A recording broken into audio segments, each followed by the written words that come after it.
En este video vamos a ver los conceptos generales sobre las relaciones en las entidades. Entonces, primeramente pues vamos a ver cómo identificar las relaciones. Las relaciones pues es una forma en la que dos o más personas o cosas pues están conectadas, ¿no? Por ejemplo, tenemos las relaciones familiares, donde pues se clasifican dependiendo pues nuestra familia, ¿no? Como nuestra madre, nuestro padre, tía, primo, etcétera, ¿no? Y el nombre de las relaciones pues indica cómo estamos conectados, cómo son los miembros de nuestra familia. Al igual que en nuestra familia, las bases de datos utilizan relaciones. Y pues las relaciones van a tener una clasificación. Hay tres formas de clasificar lo que son las relaciones en una base de datos. Y en estas son de uno a uno, de uno a muchos o de muchos a muchos, que podemos encontrar en la literatura que se escribe de M a N o de M a M. Cualquiera de los dos términos está correcto. Entonces, la relación de uno a muchos, pues es el modelo relacional ideal, ¿no? Por lo tanto, pues este tipo de relación debería de ser normal en cualquier diseño. Por ejemplo, podríamos decir, un alumno está inscrito a muchas materias. Entonces, tenemos ahí un ejemplo de uno a muchos. Las relaciones de uno a uno nos dice que deberían de ser raras en cualquier diseño de bases de datos relacional, pero no son inexistentes. Por ejemplo, una persona debe de ser jefe de un departamento. Ahí sí la relación es de uno a uno, porque no puedo tener muchos jefes en un departamento, ¿sí? Solamente es uno. Y las relaciones de muchos a muchos, pues acá en las convenciones que tenemos sobre el diseño de bases de datos, no se pueden implementar. Vamos a ver en otros temas más adelante cómo se pueden solventar. Pero podría ser lo más típico, ¿no? Que decimos un estudiante o muchos estudiantes se registran en muchas materias. En concepción está bien, pero tenemos que dejar la relación como un estudiante a muchas materias. Como mencioné en temas más adelante, vamos a ver cómo se soluciona esa parte. Bien, hay cosas importantes sobre las relaciones, ¿no? Entonces, una relación en lo que son las bases de datos va a representar algo significativo, importante. Va a mostrar cómo las entidades están relacionadas entre sí y solo existen entre entidades. Son bidireccionales, o sea, puedo leer la relación de izquierda a derecha y de derecha a izquierda. Se asignan en ambos extremos, tienen opcionalidad y tienen cardinalidad. En lo que es opcionalidad vamos a encontrar dos estados: obligatorio u opcional. Y en la cardinalidad justo es lo que acabamos de ver: uno a uno, uno a muchos o muchos a muchos. Entonces, ¿qué es una relación o una interrelación? Entonces, una interrelación pues va a representar la asociación del mundo real entre una o más entidades. En los enunciados, la aparición de verbos podrá indicarnos en algunos casos la existencia de una interrelación. Nosotros pues vamos a estar trabajando con textos, lecturas que nos van a ir indicando cómo debería de conectar cada una de las entidades. Y entonces las interrelaciones se caracterizan por su nombre de la relación, grado y tipo de correspondencia. Te muestro aquí una ficha. Esta ficha es de Logan. Su grupo de afiliación es los X-Men. Podemos ver su altura, su peso, las batallas, batallas ganadas, perdidas, lo que sería el empate, el porcentaje de batallas ganadas, sus archienemigos, su nickname y su primera aparición en los cómics. Con esa información podría yo crear un modelo conceptual? Claro que sí, sí se puede crear un modelo conceptual. También tengo atributos, justo ahí los acabo de marcar.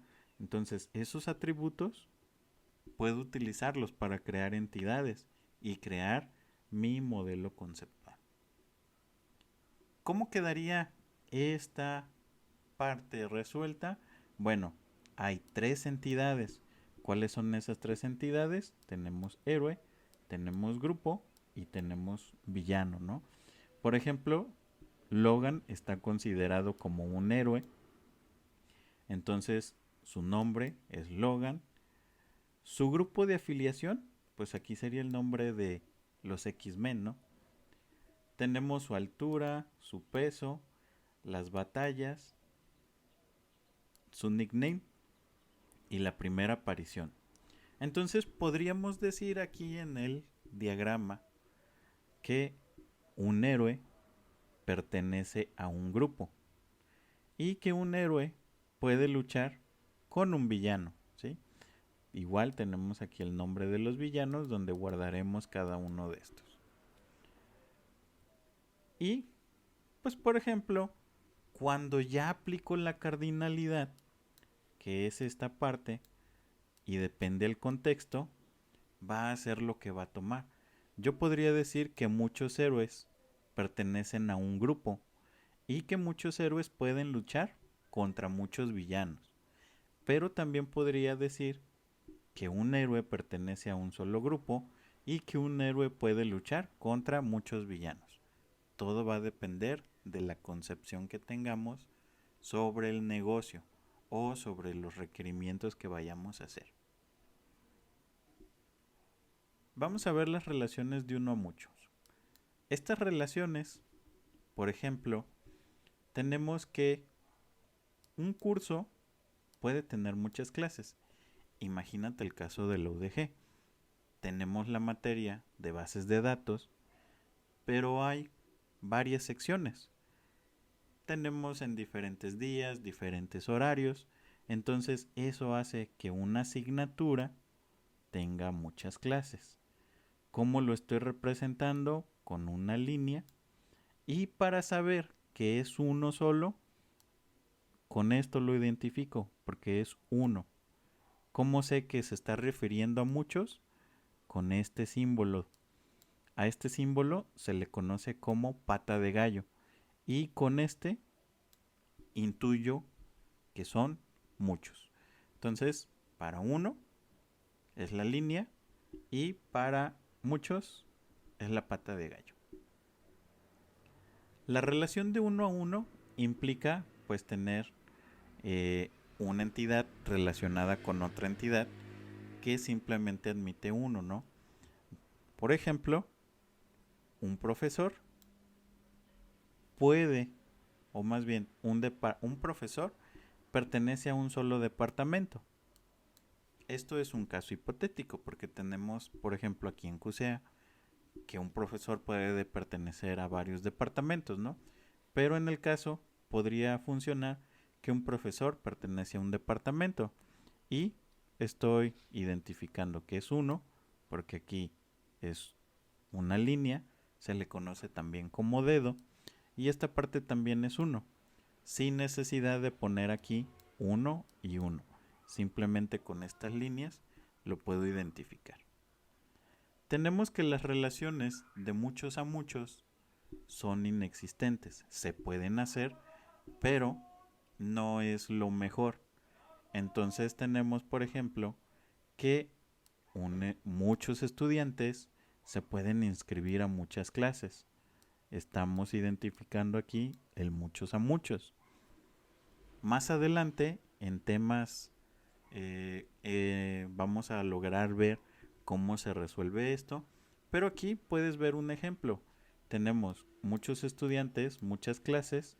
Esto se debe de solucionar creando una entidad media. A esto se le llama entidad media. Entonces puedo tener estudiante, clase y por ejemplo el rol, ¿no? O el horario. Otra forma de solucionarlo tenemos estudiante, clase Y aquí tenemos igual el enroll, pero también podemos decir que una clase tiene cursos, ¿no? Entonces, son diferentes formas de poder solucionar lo que sería la parte de muchos a muchos. Pero entonces, ¿qué es la opcionalidad en una relación? Hay que considerar, por ejemplo, empleado y cargo. Entonces, cada empleado contratado en una empresa debe de tener un cargo, o sea, ¿es una obligación o es una opcionalidad? Claro, en una empresa debe de ser una obligatoriedad que un empleado tenga un cargo. No puedo contratar a alguien y decir, bueno, no sé de qué vas a trabajar, pero ya te contraté. Entonces, no queda posibilidad. Es estricto de que tiene que tener un cargo. Y luego podemos decir, cada cargo debe de estar asignado a un empleado. Pues en este caso sí, ¿no? O sea, un cargo debe de estar asignado a un empleado. Porque pues hay que pagarles, ¿no? Entonces también es obligatoriedad. Entonces la cardinalidad mide la cantidad. Son dos estados, uno y muchos. En una relación pues se determina el grado hasta el que una entidad está relacionada con otra, respondiendo a la pregunta de cuántos. Por ejemplo, ¿cuántos cargos puede tener un empleado? Puede ser uno solo, pueden ser varios. ¿Cuántos empleados pueden tener un cargo en específico? Solo uno o más de uno. Tomando en cuenta el diseño conceptual, ¿cómo se pueden poner las relaciones? Pues aquí el conector es uno a uno, por ejemplo, uno a muchos o muchos a muchos. Entonces son diferentes formas en las que podemos agregar a nuestro diagrama conceptual la cardinalidad. Y ahora tenemos un ejemplo. Tenemos dos entidades, una entidad asiento, una entidad pasajero. Esto va a depender también de que estemos hablando con anterioridad. Pero, por ejemplo, ¿qué tipo de relación debería de tener? ¿Qué cardinalidad? ¿Son muchos asientos, muchos pasajeros, un asiento, un pasajero? Entonces yo podría decir que un asiento debe de asignarse a un pasajero, porque sería imprudente asignar muchos asientos a un solo pasajero, ¿no? Entonces aquí yo podría intuir que la relación es de unos a uno, ¿sí? Uno a uno, asiento a pasajero. Entonces, tenemos otro caso. ¿Cuáles son las relaciones en el siguiente caso de negocio? El siguiente caso de negocio muestra dos entidades. Tenemos un cliente y tenemos pedido. Entonces aquí es, ¿debería o es obligación que el cliente pida? Entonces, imagínense ustedes una tienda. ¿El cliente está obligado a pedir? Claro que no. Aquí es una opcionalidad donde digo que el cliente puede realizar uno o más pedidos. Porque Rocío pues hizo dos pedidos. Imagínense ustedes, hicieron solamente un pedido y Raúl hizo un pedido. Pero puede que haya un acompañante. Entonces, ¿el acompañante hizo el pedido? No, claro que no. Entonces, es un cliente, pero pudo no hacer un pedido. ¿Sí? Y pues aquí estamos en ¿cuántos? Pues ahí está. La relación es de, por ejemplo, uno a muchos, ¿no? Porque es un cliente, puede hacer muchos pedidos. Tenemos otro caso, ¿no? En este caso nos dice que tenemos que realizar un seguimiento de nuestros empleados y sus jefes. Cada empleado tiene un jefe, incluido el director ejecutivo, que se gestiona a sí mismo. Y pues cada jefe puede gestionar varios empleados. Esto lo vimos en algunas diapositivas anteriores, donde tenemos esta entidad que es entidad de empleado con sus atributos. Y entonces, como estamos diciendo, se gestiona así solo, se crea esta. autorrelación. Se llama autorrelación y se le conoce como oreja de cerdo. Así es como se le conoce en el mundo, o autorrelación, ¿no? Entonces, esta parte es sobre la cardinalidad. Vamos a pasar ahora a las convenciones que existen sobre los diagramas entidad-relación. Tenemos que, por ejemplo, a nivel internacional existen signos. Como ejemplo, aquí tenemos 7 signos. ¿Cuáles de ellos identificas? Bien, los resultados de cada uno de ellos es: el primero es un viento de costado, rotonda, vehículos con explosivos, un carril de vehículos lentos, la señal de alto o parar, altura restringida, y este es señor Yuk. En México no es popular, pero en Estados Unidos se utiliza para alertar a los niños de que contiene un material peligroso, corrosivo, o que no es para ellos, ¿no? Pero hablando de convenciones, si yo les presento esto, claro que entendemos su significado, ¿no?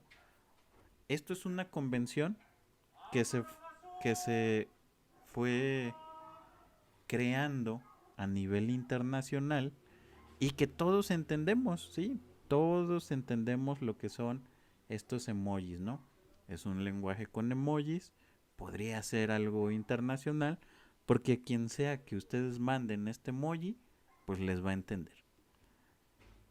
Así, los diagramas entidad-relación tienen lo que son sus convenciones, y por eso tenemos que para crear entidades se crea un rectángulo, y tenemos la opcionalidad, que es una línea punteada, una obligatoriedad, que es una línea recta, y luego tenemos para saber la cardinalidad, la pata de gallo o el dedo. Imagínense, aquí tenemos otro caso, ¿no? Necesitamos almacenar datos sobre cada uno de los empleados de nuestra compañía. Necesitamos realizar un seguimiento de su nombre, estos son atributos, apellido, fecha de contratación, salario y también su posible comisión. A cada empleado hay que ponerle un número de empleado único, que sería su ID, y la compañía pues está dividida en departamentos. ¿Cómo paso esta lectura a lo que sería un diagrama? Pues el diagrama sería el siguiente, ¿no? Tenemos la entidad de empleado con los atributos que dice la lectura. Tenemos trabajo igual con sus atributos y el departamento. Ahora, recuerden que la almohadilla, gato o hashtag indica que esto es una llave primaria, ¿sí? Es una obligatoriedad que todas las entidades lleven una llave primaria. El asterisco va a indicar que este es obligatorio, o sea, no puedo dejar el campo en blanco. Y la O representa opcionalidad. Este campo se puede omitir o no llenar. Entonces tengo aquí N, que representaría muchos, y este 1, que representaría 1. ¿Cómo se puede leer? Muchos empleados trabajan en un departamento, y un departamento puede ser responsable de muchos empleados. Muchos empleados tienen asignado un puesto de trabajo, o un trabajo puede ser asignado a muchos empleados. Esa es la forma correcta de leer. Como siguiente tenemos más entidades, ¿no? En este caso son reglas donde se nos dice que las entidades deben de representarse en un recuadro. Obvio, el recuadro debe de ser editable. Nosotros vamos a trabajar con Lucidchart para poder hacer esas ediciones. Los nombres de las entidades deben de ser en mayúsculas. Y como tip, también hay que ponerlo en negritas para identificar que es el nombre de una entidad. Otra cosa importante es que los nombres deben de ser en singular. Por eso tenemos aquí empleado, trabajo, departamento. Recordando, los atributos obligatorios contienen un asterisco, los opcionales una O y las ID una almohadilla. Entonces, las relaciones, recordando las relaciones, van a conectar las entidades. Recuerda, un dedo, pata de gallo, si la línea está punteada es opcionalidad y si está en línea quiere decir obligatoriedad. Y esto lo vamos a ver en lo que es las convenciones o conceptos del modelo entidad-relación.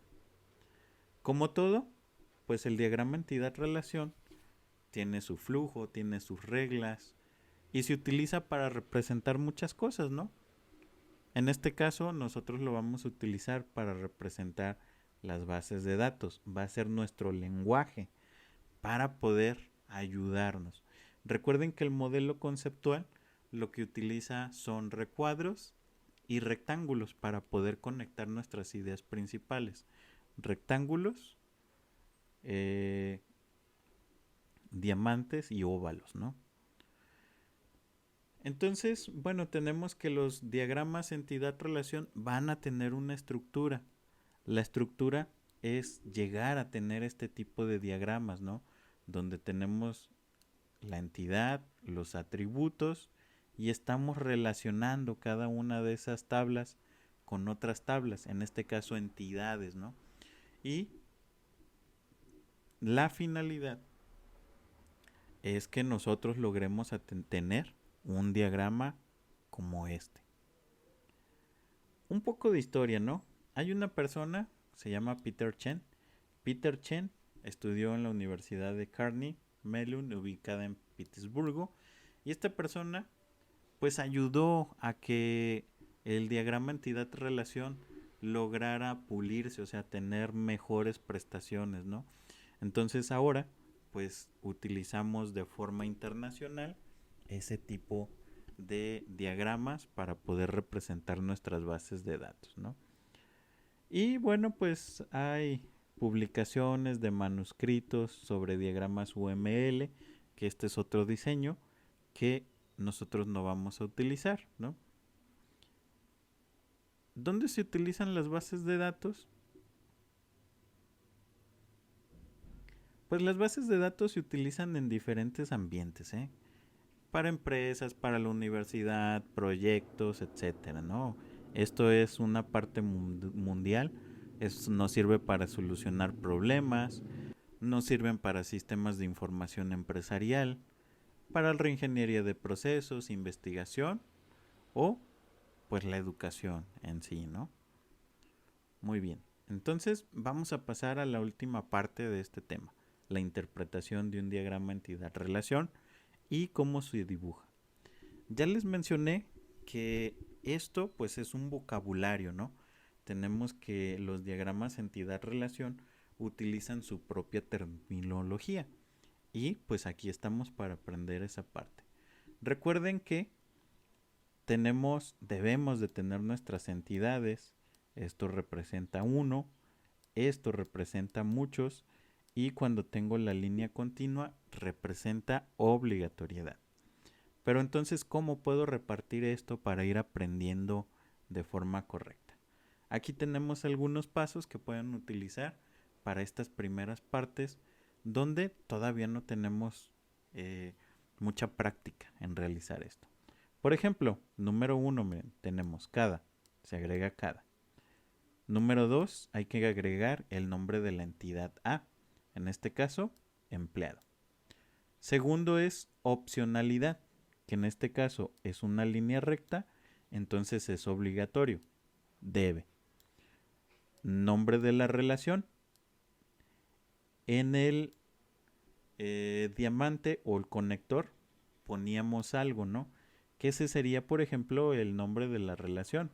Es un conector que nos ayuda como para poder entender la siguiente entidad.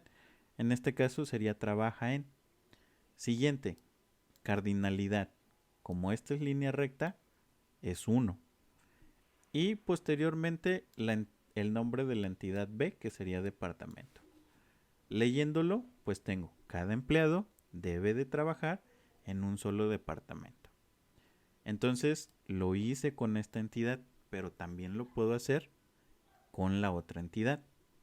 Siguiendo los lineamientos tenemos cada departamento, opcionalidad, puede ser responsable de. En el caso, aquí recuerden que como esta es una línea recta, es uno o más. Como tiene muchos, es uno más empleados. ¿Sí? Entonces ahí ya leí de derecha hacia izquierda. ¿Puedo tener ambos? Sí, claro que sí. Cada empleado debe de trabajar en un solo departamento y cada departamento puede ser responsable de uno más empleados. Eso es todo. Recuerda que si tienes dudas, hazlas saber al profesor.